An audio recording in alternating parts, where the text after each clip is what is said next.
నమస్తే. మీ ఎర్రంరెడ్డి తిరుపతి రెడ్డి. నిన్న ఆదిలాబాద్ బహిరంగ సభ లోపల ముఖ్యమంత్రి స్థాయిలో ఉన్నటువంటి రేవంత్ రెడ్డి గారు వాడినటువంటి పదజాలం ఏదైతుందో, పోలికైతే ఉందో అత్యంత చండాలంగా ఉంది. కండరాలు తిరిగినటువంటి యోధుడికి పెళ్లి చేస్తే వాడు ఎంత శక్తివంతుడైనా కూడా 3 నెలల్లో వాడికి పిల్లలు పుడతారా అని మాట్లాడాడు. అది ఎంతవరకు యాక్సెప్టబుల్? ఇంతకుముందు కూడా గతం లోపల మొన్నటికి మొన్న అసెంబ్లీ లోపల కూడా మాట్లాడుతూ మా ఎమ్మెల్యే రాజ్ ఠాకూర్ బాహుబలి లెక్క ఇట్లా కండలు తిరిగి ఉన్నాడు, ఒక్కొక్కరిని కుమ్మి పడేస్తాడు అంటాడు. ఈయన మాటలు ఆ మందుల సామాన్లు అనేటోడు కత్తుల కోలాటాలు వేస్తాయని చెప్పిండు. గతంలో కూడా చాలా విన్నాం ఈయన నోటి నుంచి. ముఖ్యమంత్రి స్థాయిలో ఉన్నటువంటి వ్యక్తి నోటి నుంచి రావాల్సిన మాటలు కాదు. కనుగుడ్లు విక్కి గోళీలు ఆడుకుంటాము, మెడలో ఏదో పేగులు వేసుకొని తిరుగుతాము, అదేవిధంగా లాగుల లోపల తొండలు వదులుతాయి. ఏం మాటలు రేవంత్ రెడ్డి గారు!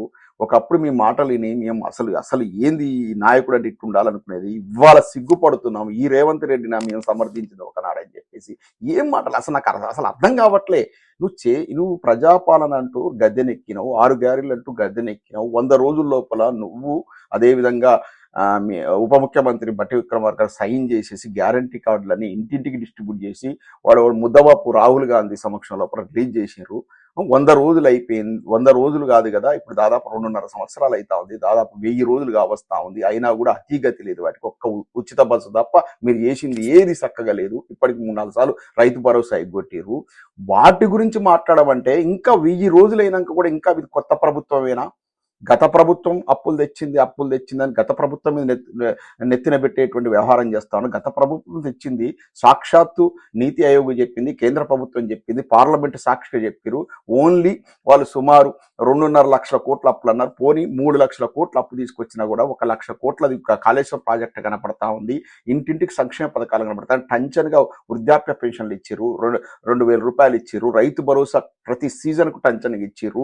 1000 గురుకులాలు పెట్టిర్రు. ప్రతి జిల్లా కేంద్రంలో మెడికల్ కాలేజ్ పెట్టిరు. సుమారు 33 మెడికల్ కాలేజీలు పెట్టిర్రు. సెక్రటేరియట్ని కట్టిర్రు. ఎక్కడ మన జిల్లా సచివాలయాలు కట్టిర్రు.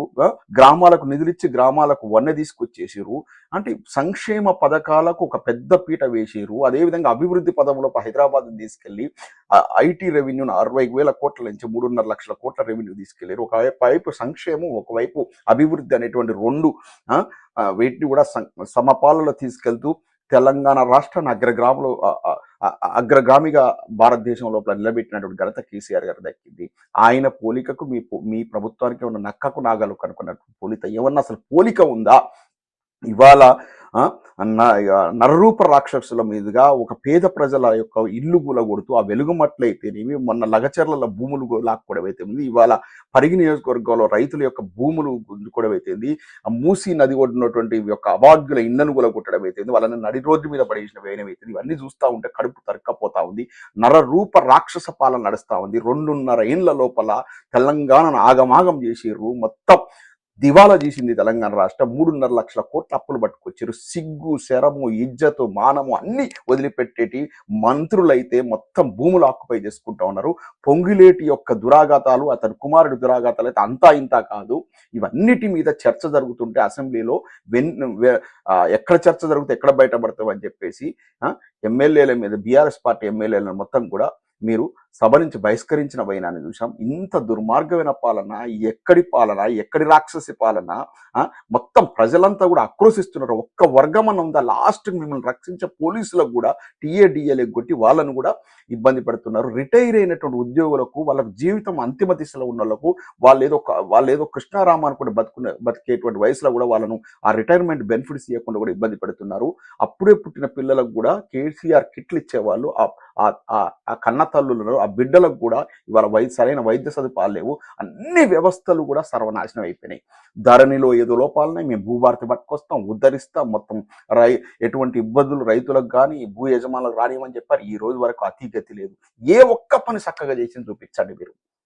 ఇంత దౌర్జన్యమా? ఇవాళ పరిగి రైతులు వాళ్ళు ఆక్రందనలు పెడుతున్నారు. వాళ్ళ భూములు లాక్కుంటారా?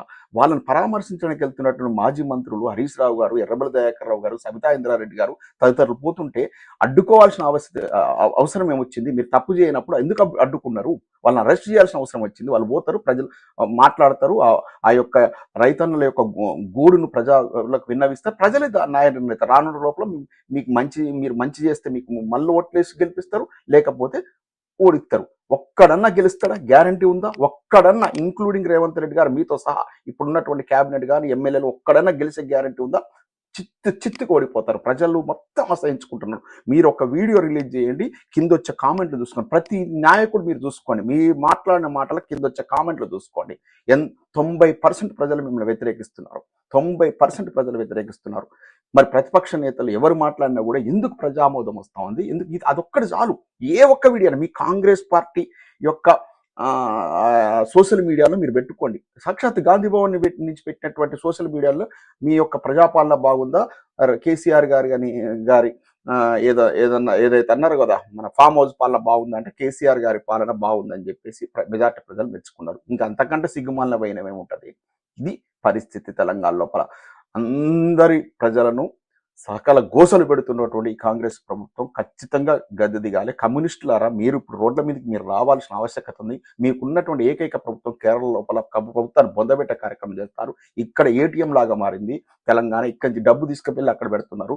ప్రజలు సకల గోసలు పడుతుంటే ఈ రెండు జాతీయ పార్టీలు కాంగ్రెస్ బీజేపీ రెండు కూడా ఎలక్షన్లు కలెక్షన్ల మీద ఫోకస్ పెట్టేటి ఇతర రాష్ట్రాల్లో పనిచేస్తూ ఉన్నారు, తెలంగాణను వదిలిపెట్టేసి. కాబట్టి తెలంగాణ రాష్ట్రానికి ఈ రెండు జాతీయ పార్టీల వల్ల ఏమైనా ఉపయోగం ఉందా అనేటువంటి ప్రజలు కూడా గమనించాలి. తెలంగాణకు శ్రీరామ రక్ష బీఆర్ఎస్తోనే, కేసీఆర్ గారితోనే. ఎందుకంటే చావు నోట్ల తలబెట్టి కొట్లాడి తెచ్చినటువంటి తెలంగాణ కేసీఆర్ చేతుల్లోనే పదిలంగా ఉంటుంది. 9 ఏళ్లలో చేసి చూపించిండు.